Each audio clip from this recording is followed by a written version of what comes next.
आज मैं आपको फिजिक्स का क्लास 8 का चैप्टर फोर्स एंड प्रेशर पढ़ाने जा रही हूँ। तो आइए चलिए पढ़ते हैं। तो फोर्स क्या होता है? Force is something called push और पुल। अगर आप किसी ऑब्जेक्ट को अपने से दूर कहीं पुश कर रहे हैं, अगर आप कोई फोर्स लगा रहे हैं और वो ऑब्जेक्ट आपसे दूर जा रहा है, तो it is kind of a push. अगर आप ऑब्जेक्ट को अपनी तरफ ला रहे हैं तो उसको पुल कहते हैं। तो आप इन सब ये पुश और पुल करके क्या कर रहे हैं? You are making an object to move. आप एक ऑब्जेक्ट को मूव कर रहे हैं। अगर ऑब्जेक्ट स्टेशनरी है, सपोज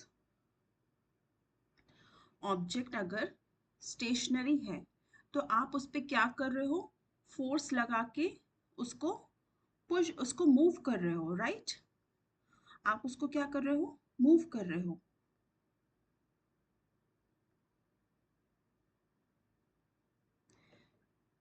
ये ऑब्जेक्ट स्टेशनरी है, तो आपने इसको फोर्स लगाया, पुशिंग फोर्स, राइट? आपने इस पे पुशिंग फोर्स लगाया। और अगर आप इसको अपनी तरफ ला रहे हैं तो उसको क्या कहते हैं? पुल। तो इसी पुश और पुल को हम फोर्स कहते हैं। पुश और pull which can make an object move, which can stop an object. अगर ऑब्जेक्ट चलते हुए आ रहा है, अगर आपने इसको रोक दिया, that can be the force. You can change the direction of the object, you can change the shape of the object. अब हम डिटेल में पढ़ेंगे कि ये कैसे फोर्स करता है। अब चलते हैं टाइप्स ऑफ फोर्स पे। तो टाइप्स ऑफ फोर्स कैसे होते हैं? एक कॉन्टैक्ट फोर्स होता है और एक नॉन कॉन्टैक्ट फोर्स होता है। कॉन्टैक्ट फोर्स में फिजिकल टच की जरूरत पड़ती है, नीड फिजिकल कॉन्टैक्ट। जैसे मस्कुलर फोर्स, आप किसी चीज को छू रहे हो अपने हाथ से, अपने हाथों का मसल्स का यूज कर रहे हो, you are pushing it, you are touching the object. Friction हो गया, ड्रैग हो गया। ये सब हम अभी नेक्स्ट स्लाइड में डिटेल में पढ़ेंगे कि ये कॉन्टैक्ट फोर्स कैसे होते हैं। और बस अभी आप ये जान जाओ कि इसमें टच का जरूरत पड़ती है, फिजिकल कॉन्टैक्ट की जरूरत पड़ती है। नॉन कॉन्टैक्ट फोर्स क्या होते हैं? जिसमें नो टच इज नीडेड। मतलब कोई दो ऑब्जेक्ट हैं, तो अगर उनमें कॉन्टैक्ट ना भी हो तो एक तरह का फोर्स एक्सर्ट होता है। अंडरस्टूड? तो this is non contact force में क्या आता है? Gravitational force, magnetic force, electrostatic force. अब चलते हैं किस तरह के कॉन्टैक्ट फोर्स होते हैं उसको पढ़ने में। अब देखिए मस्कुलर फोर्स, ये दो जो लड़के हैं, they are touching a rope, right? इसको टच करके ये पुल कर रहे हैं अपनी तरफ, right? They are playing a tug of war. So they are applying a force by touching the rope. It is a contact force. They are using their hands and they are using their whole body. पूरा force लगा रहे हैं, अपने body का इस्तेमाल कर रहे, तो आर्म्स एंड लेग्स का यूज कर रहे, तो उसको हम क्या कहेंगे? Muscular force. फिर आता है friction force, right? Friction force में क्या होता है?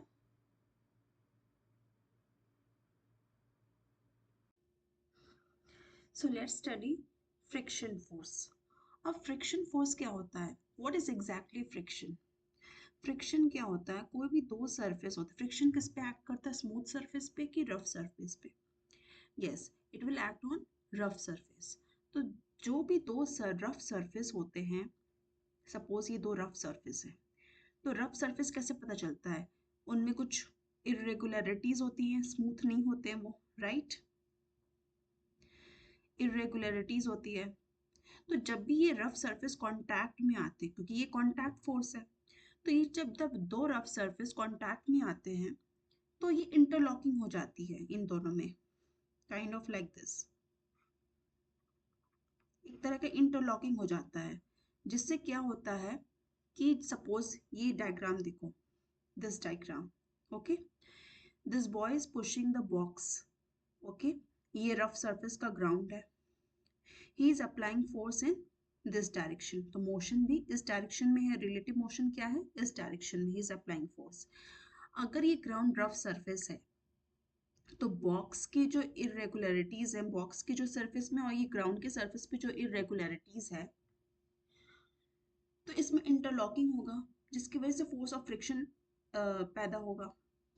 और ये फोर्स ऑफ फ्रिक्शन एक तरह का एंटागोनिस्टिक फोर्स की तरह एक्ट करेगा। अपोजिट फोर्स एक तरह का नेगेटिव फोर्स एक्ट करता है, जिससे की वजह से जो ये बॉक्स की स्पीड है, अगर इस डायरेक्शन में जा भी रहा है तो स्पीड डिक्रीज करने की कोशिश करता है ये फोर्स ऑफ फ्रिक्शन। तो इसी को हम फोर्स ऑफ फ्रिक्शन कहते हैं। अब आप ग्रेट नाइट में फ्रिक्शन का अलग से एक चैप्टर डिटेल में पढ़ोगे, राइट। अब चलते हैं नेक्स्ट पे, ड्रैग फोर्स पे। ड्रैग फोर्स क्या होता है?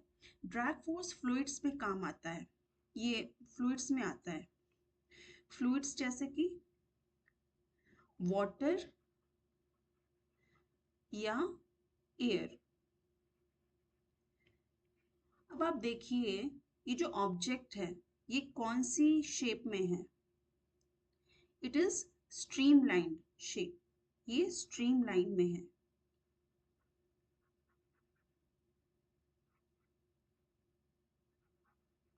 Okay, this is streamline. So have you ever seen, क्या भी आपने कभी एरोप्लेन को देखा है वो किस शेप में होता है? Suppose this is an aeroplane, my diagram is not good so आप समझ लो इसको। तो एरोप्लेन भी स्ट्रीम लाइन में होता है। इसका डिजाइन ऐसा क्यों होता है? ये बल्कि शेप में क्यों नहीं होता है? Why aeroplanes are design in this shape? Why fish is in this shape? See, ये जो फिश होता है, फिश का शेप ऐसा क्यों होता है? बिकॉज कि अगर if fish is swimming in the water body, कोई भी वाटर बॉडी में अगर फिश स्विम कर रही है तो वाटर करेंट्स इसके अपोजिट आते होंगे, वाटर करेंट्स फ्लो करते होंगे, एक तरह का रेजिस्टेंस पैदा होता होगा, इसके बॉडी के से कांटेक्ट में आते होंगे वाटर के जो मॉलिक्यूल्स होते होंगे, तो एक तरह का एक प्रेशर, एक तरह का फोर्स एक्सर्ट करते हैं। इसी फोर्स को हम ड्रैग फोर्स कहते हैं, क्योंकि it's a force by a fluid which is a water. तो इस फोर्स को अच्छे से फेस करने के लिए एक तरह का ये जो ड्रैगिंग फोर्स है उसको रेजिस्टेंस के तौर पे फिश की जो शेप होती है स्ट्रीमलाइन होती है, ताकि वो पियर्स करते हुए वाटर करेंट्स के अगेंस्ट स्विम इजीली कर सके। इसी तरह एरोप्लेन को भी ऐसे डिजाइन करते हैं ताकि वो एयर में अच्छे से एक जो एयर करंट्स होते हैं, विंड करंट्स जो अगेंस्ट जो चलते हैं एरोप्लेन के डायरेक्शन में, सपोज ये एरोप्लेन है और विंड करंट्स इस डायरेक्शन में चल रहे हैं, आ रहे हैं, तो it can easily pierce it can easily face the resistance of the air। तो इसीलिए ये सारे जो फिश होते हैं, ये जो एरोप्लेन होते हैं, जो फ्लूइड्स में जिनको चलना रहता है, जिनको motion, direction of motion against the water currents या अगेंस्ट द एयर करंट्स होता है, इनका स्ट्रीमलाइन शेप में होता है, ताकि ये चीरते हुए, हवा को चीरते हुए उस डायरेक्शन में, उसके वाटर एयर के रेजिस्टेंस, एयर के जो एयर करंट्स के डायरेक्शन में चल, अच्छे से हवा को चीरते हुए वो चल सके। Understood? This is drag force. Now let's move to the next slide which where we will study about non contact force। अब नॉन कॉन्टैक्ट फोर्स में मैग्नेटिक फोर्स आता है।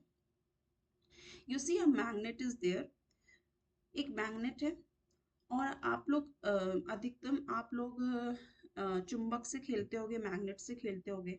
तो मैग्नेट क्या करता है? It attracts iron objects towards it. Is there any contact? No, there is no contact, still it is exerting a force, एक तरह का फोर्स एक्सर्ट कर रहा है। तो इस फोर्स को, ये जो मैग्नेट जो आयरन पे एक फोर्स एक्सर्ट कर रहा है, उसको मैग्नेटिक फोर्स कहते हैं। And now since there is no contact, still it is exerting a force, that's why we call it a non-contact force, right? अब मेटल के दो पोल्स होते हैं which you will study later on in higher grades। North pole होता है और एक south pole होता है। Understood? Now let's move to the next kind of a non-contact force which is a gravitational force। अब आपको पता है कि आइजैक न्यूटन एक साइंटिस्ट थे जिन्होंने ग्रेविटी, एक तरह के ग्रेविटेशनल फोर्स को, ग्रेविटी को डिस्कवर किया था। तो he saw that an apple fell under him. तो ये जो एप्पल पे जो फोर्स आ रहा है, जो अर्थ एक्सर्ट कर रहा है, कौन सा फोर्स एक्सर्ट कर रहा है इस पे? ग्रेविटेशनल फोर्स एक्सर्ट कर रहा है। तो इसी फोर्स को हम कहते हैं ग्रेविटी, ग्रेविटेशनल फोर्स। तो इसमें कोई कांटेक्ट है नहीं, फिर भी एक फोर्स एक्सर्ट हो रहा है, तो इस फोर्स को हम कहते हैं gravitational force. Let's see another kind of a this non-contact force. This is electrostatic force. Have you ever कभी आपने देखा है कि विंटर्स में जब भी आप कंघी करते हो तो एक तरह का आपके जो हेयर पार्टिकल्स होते हैं, जो सॉरी हेयर स्ट्रैंड्स होते हैं, वो कंघी की तरफ अट्रैक्ट होने लगते हैं काइंड ऑफ। तो वो इलेक्ट्रोस्टैटिक फोर्स होता है। अगर आप अपने कंघी को या किसी कैट की फर से रब करो या अपने बालों से रब करो और एक स्मॉल पीसेस ऑफ जो पेपर होते हैं उनके पास लाओ, तो ये अट्रैक्ट करने लगता है। तो ये जो नॉन कॉन्टैक्ट फोर्सेस को हम कहते हैं electrostatic force. You see, you take two balloons, अब आप उसको अपने हेयर के पास लाओगे तो they will kind of attract, क्योंकि हमारे ऊपर भी, हमारे बॉडी पे भी कुछ चार्जेस प्रेजेंट होते हैं, और वो चार्जेस अगर पॉजिटिव हैं और दूसरे ऑब्जेक्ट पे अगर वो नेगेटिव चार्जेस हैं तो वो अट्रैक्ट करते हैं। अगर अपोजिट चार्जेस आ गए तो अट्रैक्ट करेंगे। और अगर आप दो बलून्स को, ये जो दो बलून्स हैं, इनको अगर आप रब करो तो यू विल सी, अगर एक दूसरे के क्लोज लाओ अगर ये दो बलून्स को, तो ये लोग रिपेल करेंगे। हैव यू एवर कभी चेक करना कि जो दो बलून्स आप लो एक साथ, तो आप देखना ये दोनों एक दूसरे को रिपेल करेंगे, एक दूसरे से दूर जाएंगे। क्यों? क्योंकि इन पे सेम चार्जेस हो सकते हैं, सेम चार्जेस रहेंगे तो ऑफ कोर्स रिपेल करेंगे। अब आप हेयर स्ट्रैंड्स पे देखो, अगर हेयर स्ट्रैंड्स पे पॉजिटिव चार्ज आ जाएंगे तो पॉजिटिव चार्ज है तो इलेक्ट्रॉन्स उसको अगर नेगेटिव चार्ज बलून पे है तो उसको एक अपनी तरफ अट्रैक्ट करने की कोशिश करेगा। अगर नेगेटिव और पॉजिटिव यानी कि अपोजिट चार्जेस अगर एक दूसरे के करीब आते हैं तो दे विल अट्रैक्ट, और अगर सेम चार्जेस रहते हैं तो दे विल रिपेल। तो ये जो फोर्स है नॉन कॉन्टैक्ट फोर्सेस को हम क्या कहते हैं? Electrostatic force. अब हम देखते हैं what is this next topic. It is forces are due to an interaction. Yes, अब फोर्स कैसे आता है? अकेले तो नहीं पैदा होगा, किसी दो बॉडीज के इंटरैक्शन पे ही फोर्स बनता है। अगर दो बॉडीज इंटरैक्ट करती है, चाहे कांटेक्ट हो या ना कांटेक्ट हो, अब क्योंकि फोर्स हमने पढ़ लिया है कि दो तरह के फोर्स होते हैं, एक कांटेक्ट फोर्स होता है, एक नॉन कांटेक्ट फोर्स होता है। पर फोर्स होगा कैसे? दो बॉडीज के बीच में ही होगा। तो forces are due to an interaction. अब वो चाहे दो बॉडीज हो या तीन बॉडीज भी आ सकते, मतलब it has to be two bodies, right? At least, मतलब एटलीस्ट टू बॉड ऑब्जेक्ट्स तो होने चाहिए। At least two objects must interact for a force to come into play. Thus, an interaction of one object with another object results in a force between two objects. अब आप ये example देख लो, क्या कर रहा है एक मैन, अगर अगर एक गाड़ी खराब है किसी वजह से और दूसरा अगर ये आदमी है इसको पुश कर रहा है, तभी एक तरह का फोर्स एक्सर्ट हो रहा है जिसकी वजह से गाड़ी इस डायरेक्शन में मूव कर रही है। तो एक तरह का इंटरैक्शन हो रहा है कि नहीं हो रहा है? बिल्कुल हो रहा है। If the man pushes the car with his hands, due to which the car starts moving, there is an interaction between a man and a car. During this interaction, force arises which acts on the car and makes it move in the direction of the applied force. अब man इस direction में force apply कर रहा है तो क्या हो रहा है? कार इस डायरेक्शन में मूव कर रही है। तो ये समझ में आया कि forces are due to an interaction, क्योंकि एटलीस्ट टू ऑब्जेक्ट्स को होना ही है ताकि फोर्स आए। एक अकेली बॉडी पे फोर्स नहीं आ सकता। Understood? Now coming further, see, push और pull on an object is called a force, ये मैंने बता दिया है आपको। और force comes into play due to an interaction, ये भी है। See a girl is pulling a chair, तभी तो फोर्स एक्सर्ट हो रहा है। Car is being pushed by a man. You see effects of force. अभी मैंने आपको फर्स्ट स्लाइड में दिखाया था कि force can make an object move, force can change the shape of an object. अब सी, आपकी मम्मी लोग आटा सानती हैं, आटा गूंदती हैं, तो आटा का जो शेप होता है वो चेंज होता रहता है because she is applying a force, right. तो force applied by hands on duff changes the shape.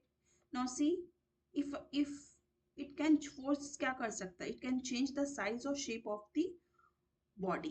अगर रबर बैंड को आप स्ट्रेच करते हो, अगर रबर इतना छोटा है, उसको आपने स्ट्रेच किया 2 उंगलियों से, तो साइज या शेप बदला कि नहीं बदला? साइज बड़ा हो गया रबर का, ये स्ट्रेच हुआ। तो इसको भी हम कह सकते हैं कि force changes the size of a rubber band, कह सकते हैं ना? बिल्कुल। Now see this,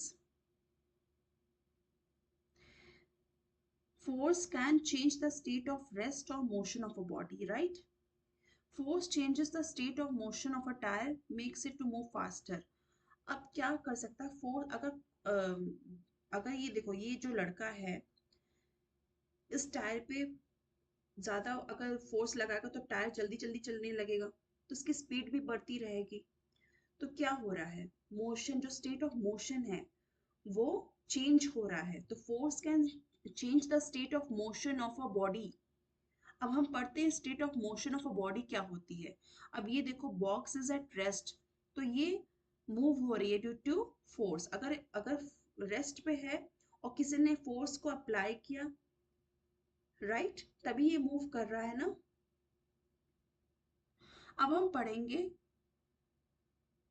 what is state of motion.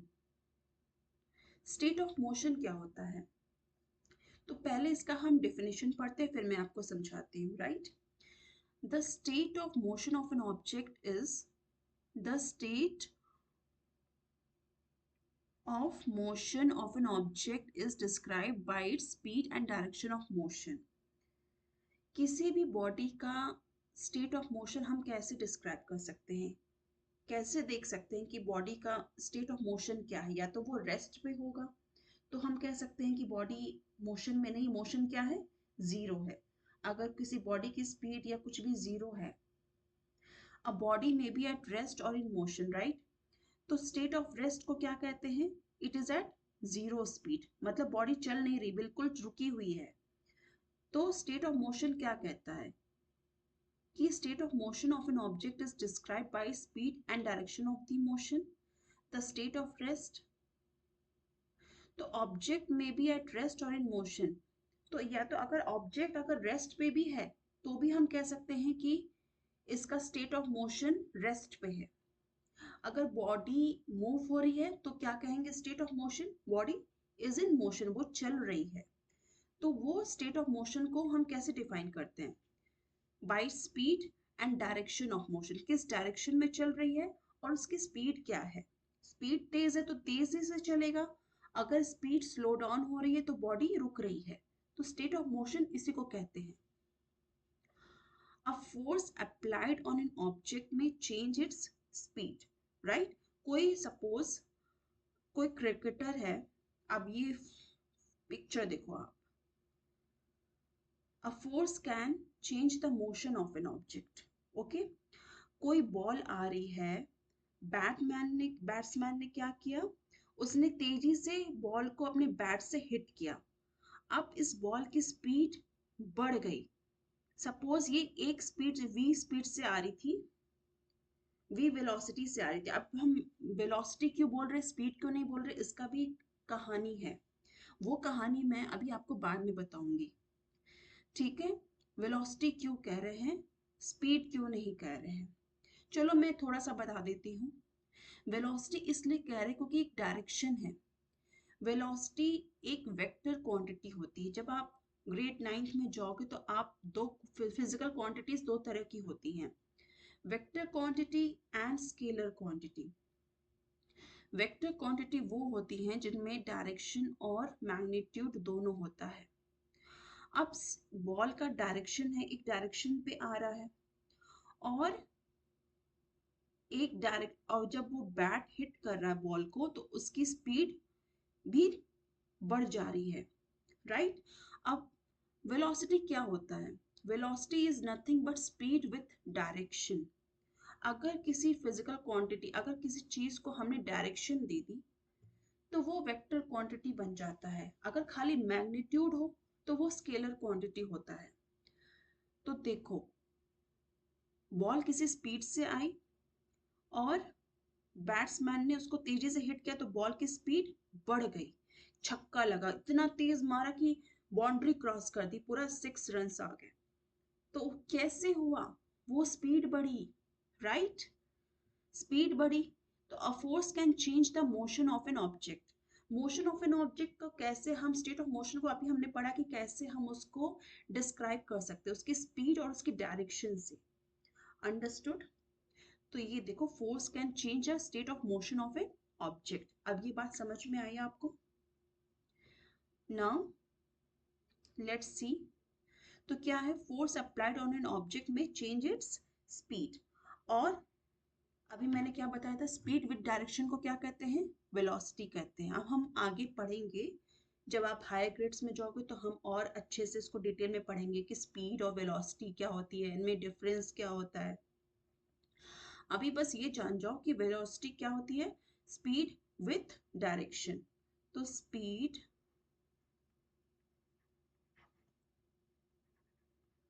With direction is nothing but velocity. Okay.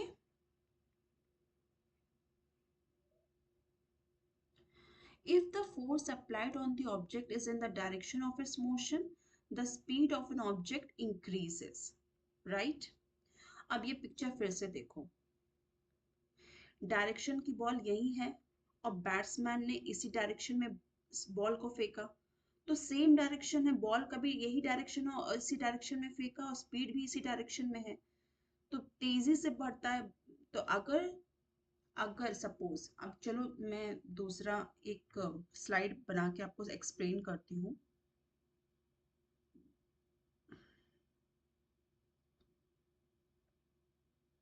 Suppose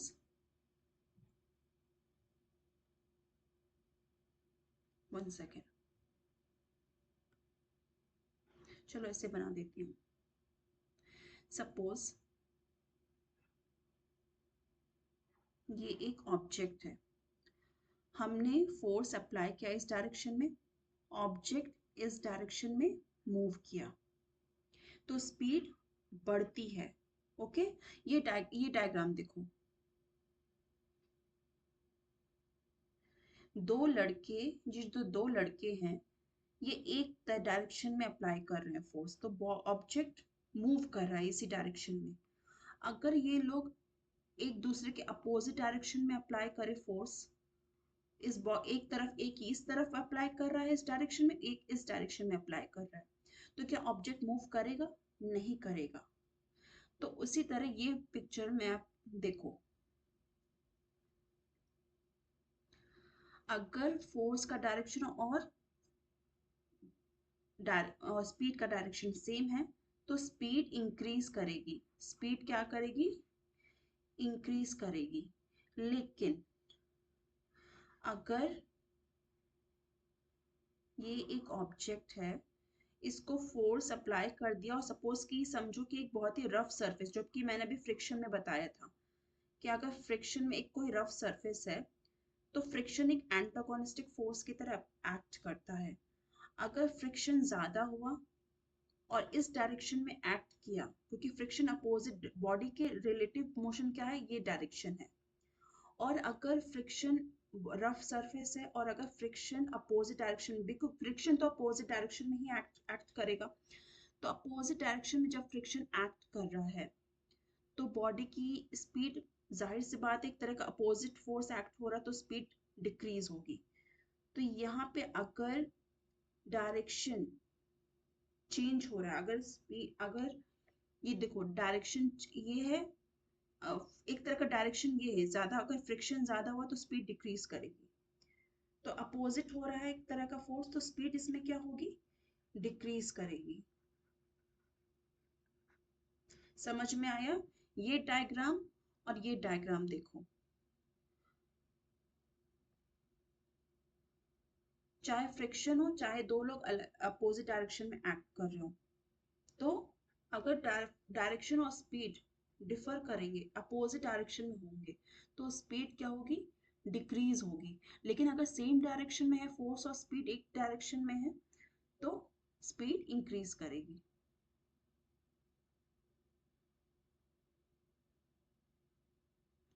now a change in either the speed of an object or its direction of motion or both is described as change in its state of motion. Understood?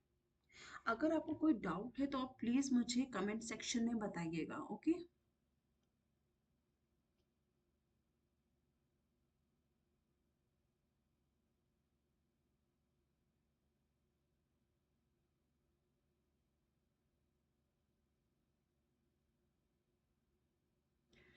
तो basically अब हम एक net force का भी concept देख लेते हैं। अगर आपने डायरेक्शन और स्पीड का भी देख लिया है, तो सपोज, चलो उसको कैलकुलेशन से एनालाइज करते हैं। ये दोनों हैं, एक डायरेक्शन में फोर्स अप्लाई कर रहे हैं, तो दोनों का फोर्स, ये सपोज ये रामू है और ये श्याम है। रामू 5 न्यूटन का फोर्स अप्लाई कर रहा है। हम फोर्स का यूनिट भी अभी पढ़ेंगे, पहले हम कॉन्सेप्ट पढ़ लें। फोर्स का फॉर्मूला वगैरह आप वैसे तो ये जो फॉर्मूलाज वगैरह हैं कैलकुलेशन से ग्रेड 9 में आते हैं, लेकिन हम थोड़ा बहुत पढ़ेंगे। और अगर ये जो श्याम है ये भी 5 न्यूटन का फोर्स अप्लाई कर रहा है, तो देखो ये जो न्यूटन है ये एसआई यूनिट है फोर्स की। ओके? तो इनका नेट फोर्स यानी कि टोटल फोर्स कितना हुआ, तो एक डायरेक्शन में जा रहा है तो ऐड होगा फोर्स 5 न्यूटन प्लस 5 न्यूटन, कितना हुआ, 10 न्यूटन का फोर्स हुआ। ज्यादा फोर्स अप्लाई हो रहा तो अब जाहिर सी बात है कि ऑब्जेक्ट इस डायरेक्शन में मूव करेगा। अब सपोज ये भी 5 न्यूटन का फोर्स इस डायरेक्शन में अप्लाई कर रहा है, पर ये अपोजिट डायरेक्शन में 5 न्यूटन का फोर्स अप्लाई कर रहा है, तो कुछ होगा नहीं, कैंसिल आउट हो जाएगा। डायरेक्शंस अगर अपोजिट होंगे तो हम फोर्स को सब्ट्रैक्ट करते हैं। नेट फोर्स कितना होगा, जीरो। बॉडी कितना कैसे रहेगी, रेस्ट पे रहेगी, बॉडी मूव ही नहीं करेगी। लेकिन अगर ये ज्यादा फोर्स अप्लाई कर रहा है, सपोज ये 10 न्यूटन का फोर्स इस डायरेक्शन में अप्लाई कर रहा है और ये जो बंदा है ये इस डायरेक्शन में 5 न्यूटन का फोर्स अप्लाई कर रहा है, तो रिजल्टेंट फोर्स यानी कि नेट फोर्स कितना हुआ, हम सब्ट्रैक्ट करेंगे अगर अपोजिट डायरेक्शन होगी, तो 10 न्यूटन माइनस 5 न्यूटन कितना हुआ, 5 न्यूटन। तो मतलब ये बंदा इस डायरेक्शन में इसका स्ट्रेंथ ज्यादा है, ये 10 न्यूटन का फोर्स अप्लाई करा, तो यानी कि बॉडी इस तरफ, ये जो बॉक्स है इस तरफ खिसक जाएगा। इसका रिलेटिव मोशन, जो रिलेटिव मोशन है कहाँ आएगा, इस डायरेक्शन में आएगा, क्योंकि ये ज्यादा फोर्स अप्लाई कर रहा है। ये रामू जो है ये ज्यादा फोर्स अप्लाई कर रहा है, तो 5 न्यूटन किस डायरेक्शन में आएगा, इस डायरेक्शन में आएगा। समझ में आई ये बात? ओके।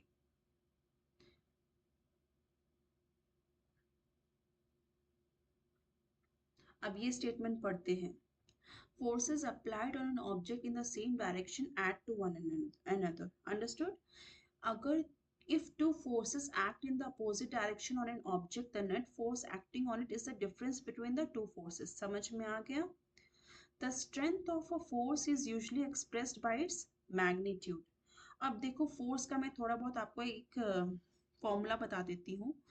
फोर्स का पहले ही बात तो एसआई यूनिट क्या होता है, force is measured in newton, क्योंकि साइंटिस्ट न्यूटन जी ने इसको डिस्कवर किया था तो इसका एसआई यूनिट न्यूटन में है। इसको कैपिटल एन के डिनोट करते हैं। और फोर्स का फॉर्मूला जो आप आगे ग्रेड में पढ़ोगे वो क्या होता है, मास इनटू एक्सेलरेशन। तो फोर्स एक वेक्टर क्वांटिटी होता है क्योंकि ये डायरेक्शन के साथ होता है, क्योंकि एक तरह का आप डायरेक्शन, एक जगह एक तरफ आप मूव करते हो तो एक पर्टिकुलर डायरेक्शन में बॉडी मूव करती है जब आप फोर्स अप्लाई करते हो। तो मास जो कि m है into A for acceleration, acceleration direction देता है, kind of change in velocity पर टाइम। तो ये है एक्सेलरेशन। तो एक्सेलरेशन भी एक वेक्टर क्वांटिटी होता है। अब चलो वेक्टर और स्केलर क्वांटिटी आप डिटेल में पढ़ोगे ग्रेड 9 में, तो ये फॉर्मूला आप जान जाओ, force is mass into acceleration. ये हैंडराइटिंग प्लीज बेयर कर लेना, मैं पहली बार पेन टैब पे लिख रही हूँ, यहाँ पे सूट नहीं कर रहा, मेरा दूसरा वाला व्हाइट बोर्ड यूज करती हूँ ज्यादातर मैं।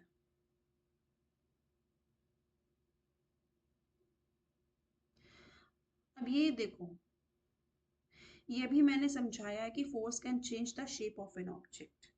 अब ये स्प्रिंग है, ये कंप्रेस्ड स्टेट में है। अगर इस तरफ से हम अपोजिट डायरेक्शन से, अगर एक किसी उंगली से हमने स्प्रिंग को ऐसे एक्सपैंड किया तो स्प्रिंग का शेप बढ़ेगा, राइट, एक्सपैंड हो रही है स्प्रिंग। अगर बलून को हम ऐसे कंप्रेस कर रहे हैं तो उसका शेप भी डिफ्लेटेड हो जाएगा। तो ऐसे क्या कह सकते हैं कि force can change the shape of an object. अब ये समरी है। अ फोर्स में make an object move from rest, right.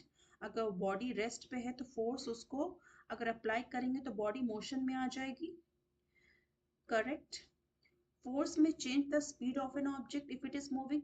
अगर बॉडी मूव करे और हमने, और अगर सपोज एक फुटबॉल हुआ, फुटबॉल एक डायरेक्शन में आ रही है, थोड़ा सा पर्टिकुलर स्पीड में जा रही है, आपने कस के किक मारा तो उसका स्पीड बढ़ गया, तो वो हो सकता है ना, आपने फोर्स अप्लाई किया। तो फोर्स में change the speed of an object if it is moving. Force में change the direction of a motion of an object. अभी आपने बैट्समैन का वो पढ़ा कि इस डायरेक्शन में बॉल आ रही है, आपने ऐसे बल्लेबाजी की और बॉल दूसरी डायरेक्शन में चला गया। फोर्स में bring about a change in it shape of an object, बिल्कुल। फोर्स में कॉज सम और all of its effects. Force एक इफेक्ट या कई सारे इफेक्ट्स लगा सकता है एक साथ, वो बॉडी को मूव भी कर सकता है, डायरेक्शन भी चेंज कर सकता है, राइट। अब हम प्रेशर नेक्स्ट क्लास में पढ़ेंगे। फिलहाल के लिए इतना ही। कोई डाउट्स है तो प्लीज कमेंट सेक्शन में डाल देना, मैं एक्सप्लेन कर दूंगी, ओके। तब तक के लिए bye bye. Please like share and subscribe to my channel अगर आपको मेरा कंटेंट पसंद आया हो।